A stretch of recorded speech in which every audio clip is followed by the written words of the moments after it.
Bonjour! Dans la vidéo précédente, nous avions vu comment la notion d'opinion publique avait progressivement acquis le sens qu'on lui donne aujourd'hui. Alors que lorsqu'elle apparaît au XVIIIe siècle, elle est comprise comme l'opinion d'une élite intellectuelle et des théories philosophiques que doivent prendre en compte les responsables politiques. Avec les progrès de la technologie, de la communication et la démocratisation, progressivement, elle devient l'opinion de la majorité de la société, la majorité de la population. En effet, dans un cadre démocratique, le pouvoir politique tient sa légitimité du résultat des élections et donc du soutien d'une majorité des électrices et des électeurs.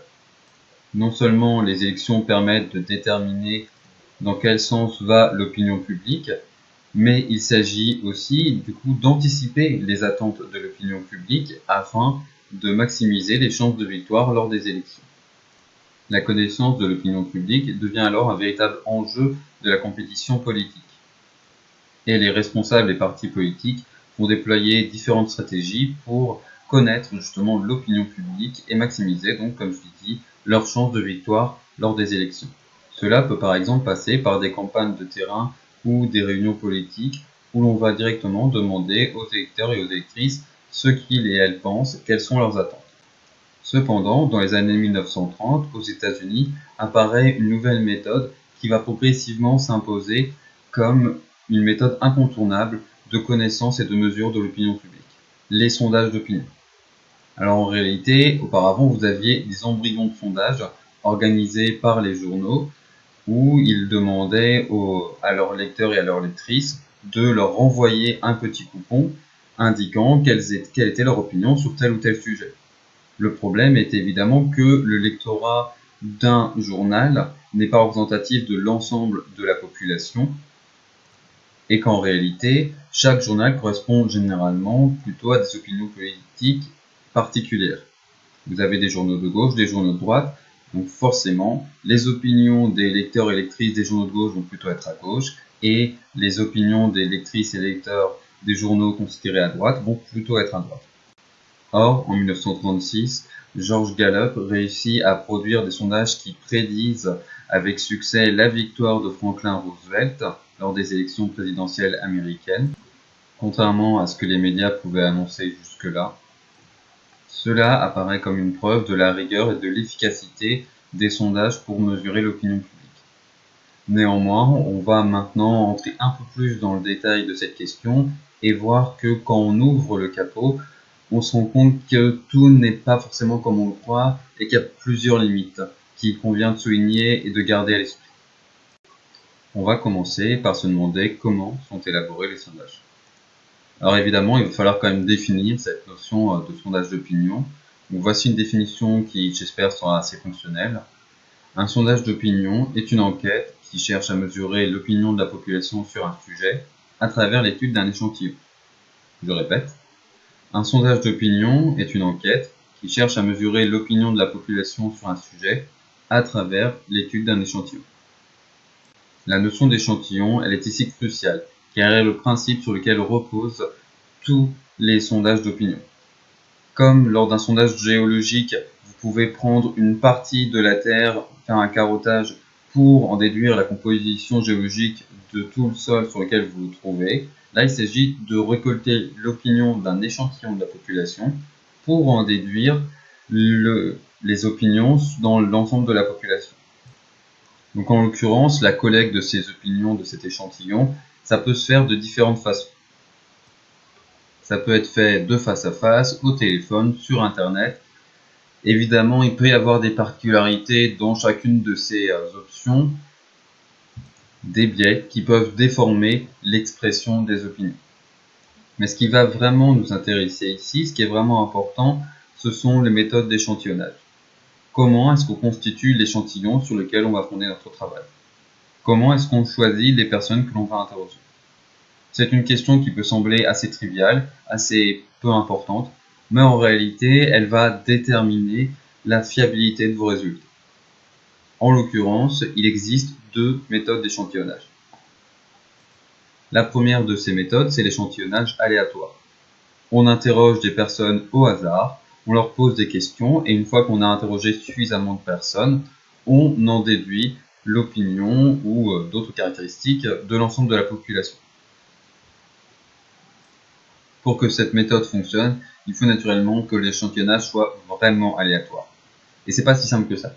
Si par exemple, vous mettez au milieu d'une rue et que vous interrogez les personnes qui passent, tout le monde ne va pas vous répondre, et surtout en réalité, tout le monde ne va pas passer dans cette rue-là. En fonction de la rue que vous avez choisie, du quartier dans lequel vous êtes, vous allez forcément avoir des biais. Et certaines catégories de la population seront plus représentées que d'autres. En l'occurrence, ce que l'on fait, c'est qu'on appelle généralement plutôt des personnes, et une fois qu'on a suffisamment de personnes qui ont accepté de répondre, on a notre enquête. On peut aussi aller frapper à la porte de différentes maisons, différents appartements, dans différents quartiers, justement un peu partout dans la ville, pour en constituer notre échantillon.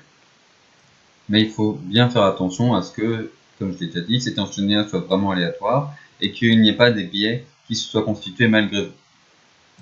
Un biais classique, par exemple, lorsqu'on fait des sondages au téléphone, c'est que pendant longtemps, ces sondages se sont faits à partir des numéros dans l'annuaire et globalement des lignes de téléphone fixe.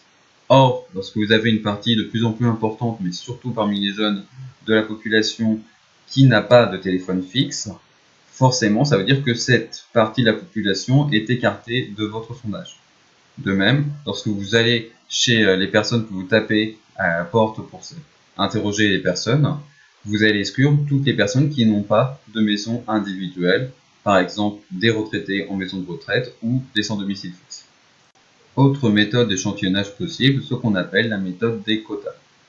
Là, vous vous reposez sur le principe que vous savez plus ou moins que dans la population, il y a par exemple 50% de femmes, 50% d'hommes. Il y a 20% de cadres, 30% d'ouvriers, etc.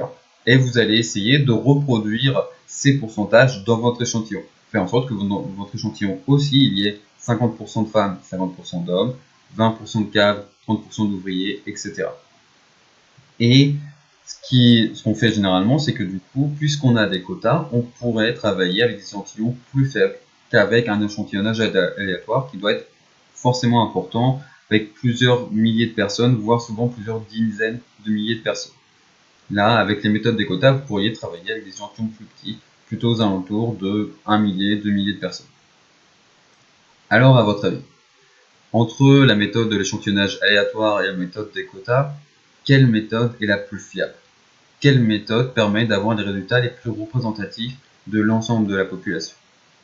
Des petits échantillons mais qui reprennent les caractéristiques de la population ou de grands échantillons tirés au hasard?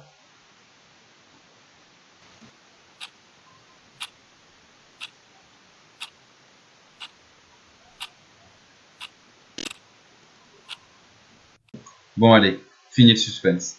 En l'occurrence, c'est la méthode de l'échantillonnage aléatoire. Et ça tombe bien, car c'est la méthode qu'utilisent l'INSEE et les autres institutions qui font des enquêtes statistiques pour faire leurs enquêtes. Et oui, car les enquêtes de l'INSEE reposent très rarement sur des données exhaustives, par exemple obtenues lors du recensement ou à partir des données fiscales. En réalité, souvent, par exemple pour savoir quel est le pourcentage de cadres et le pourcentage d'ouvriers dans la population, mais tout un tas d'autres choses, notamment les enquêtes pour produire les chiffres du chômage, ils sont faits à partir d'enquêtes statistiques où l'on interroge un échantillon, donc de la population. A l'inverse, les sondages d'opinion reposent plutôt sur la méthode des quotas. En effet, puisque cette méthode peut reposer sur des échantillons plus petits, elle coûte moins cher, elle est plus rapide, plus facile à faire qu'un échantillonnage aléatoire. Donc il faut bien comprendre cependant que le choix de la méthode n'est pas anodin et qu'il assure justement plus de robustesse du côté des enquêtes statistiques que du côté des sondages d'opinion. On ne peut pas totalement mettre sur le même plan les enquêtes statistiques menées par l'INSEE et les sondages d'opinion. Ce pour plusieurs raisons. L'échantillonnage c'en est une et on va voir justement quelles sont les conséquences de ce choix de méthode d'échantillonnage. Pourquoi est-ce que l'échantillonnage aléatoire est en l'occurrence plus fiable que la méthode des quotas. Mais il y a aussi d'autres raisons sur lesquelles je reviendrai.